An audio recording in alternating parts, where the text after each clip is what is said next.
Hi everyone, so good morning. Welcome back to my YouTube channel. I hope you all are doing great and I'm also fine. So आज के इस topic में हम लोग बात करेंगे गोनोरिया के बारे में। गोनोरिया क्या होता है, गोनोरिया कौन सी डिजीज़ है। तो जो गोनोरिया है वो एक एसटीडी है, सेक्सुअली ट्रांसमिटेड इन्फेक्शन होता है या डिजीज़ बोल सकते हैं, सेक्सुअली ट्रांसमिटेड डिजीज़ है। और ये कैसे कॉज की जाती है, कौन सा बैक्टीरिया ऐसा है जिसकी वजह से ये गोनोरिया डिजीज़ कॉज होती है, तो वो नाइजीरिया गोनोरिया है। नाइजीरिया गोनोरिया ये बैक्टीरिया है जो गोनोरिया कॉज करता है। फिर अगर बात करती हूँ मेल की, तो it cause discharge of white fluid from mail genital organ penis. तो क्या होता है गोनोरिया डिजीज़ में, ये जो बैक्टीरिया होता है नाइजीरिया गोनोरिया, ये मेल में कॉज करेगा डिस्चार्ज ऑफ वाइट फ्लूइड।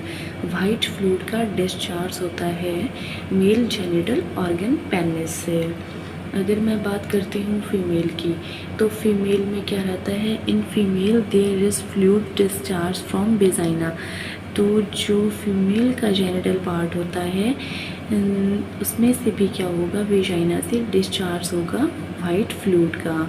सो ये कुछ कॉज थे जो नाइजीरिया गोनोरिया की वजह से होते हैं मेल और फीमेल में। अगर मैं बात करती हूँ अब सिम्टम ऑफ गोनोरिया की, कि गोनोरिया में कौन कौन से सिम्टम होते हैं जिससे कि आपको पता चले कि कोई भी पर्सन है वो गोनोरिया से इन्फेक्टेड है। तो उसमें सबसे पहले मैं बात करूँगी इन्फेक्टेड मैन की। तो इन्फेक्टेड मैन में क्या रहेगा, पेन और बर्निंग विद यूरिनेशन। जब कोई बाथरूम जाएगा तो उस टाइम उसको पेन होगा और बर्निंग होगी, जलन से होगी। वो इन्फेक्टेड मैन में हो सकता है डिस्चार्ज फ्रॉम द पेनिस। तो डिस्चार्ज होगा पेनिस से वाइट फ्लूइड का और टेस्टिकुलर पेन होगा। तो ये कुछ सिम्टम होते हैं मेन में गोनोरिया के। अगर मैं अब बात करती हूँ इन्फेक्टेड वुमन में, कि इन्फेक्टेड वुमन में क्या क्या सिम्टम हो सकते हैं। वर्निंग विद यूरिनेशन, जब वॉशरूम जाओगे तो वर्निंग होगा during urination.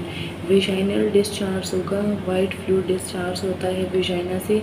Vaginal bleeding between period और पेल्विक पेन। तो वेजाइनल ब्लीडिंग होगी बिटवीन पीरियड्स। आपके जो पीरियड्स हैं वो भी रुक रुक के पीरियड्स आते हैं, कभी महीने में दो महीने के एक बार आएंगे, मतलब उसमें डिस्टर्बेंसेस आ जाती हैं पीरियड्स में, और पेल्विक पेन होता है। आफ्टर दैट इसकी डायग्नोसिस, इसको कैसे डायग्नोस किया जा सकता है, उसके लिए आपको टेस्ट वगैरह करवाना पड़ते हैं। टेस्टिंग द यूरिन टेस्ट होता है, यूरिन का सैंपल लिया जाता है, उसकी टेस्टिंग होती है। Urethra in male and cervix in females में। अब अगर मैं बात करती हूँ प्रिवेंशन की, प्रिवेंशन फॉर गोनोरिया, गोनोरिया को हम कैसे प्रिवेंट कर सकते हैं, कैसे रोक सकते हैं, तो उसके लिए कॉन्डम्स का यूज़ कर सकते हैं। Having sex with only one person की ध्यान रखें कि हाँ, मतलब जो भी पर्सन हो, इन्फेक्टेड पर्सन हो या हेल्दी पर्सन हो, ओनली एक पर्सन के कांटेक्ट में ही आना चाहिए। Having sex with only one person who is uninfected, जो इन्फेक्टेड ना हो उसके कांटेक्ट में ही है। नॉट हैविंग सेक्स, या फिर सेक्स ना करें, ये ही कुछ प्रिवेंशन हो सकती है जिससे कि आप गोनोरिया से खुद को बचा सकते हैं।